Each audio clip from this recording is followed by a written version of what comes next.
وآتوا الزكاة وما تقدموا لأنفسكم من خير تجدوه عند الله إن الله بما تعملون بصير۔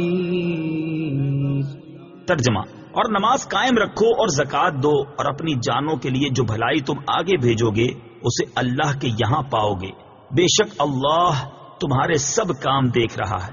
وَأَقِیمُوا الصَّلَاةَ، اور نماز قائم کرو۔ تفسیر صراط الجنان میں ہے، یہاں مسلمانوں کو اپنی اصلاح نفس کا حکم دیا جا رہا ہے۔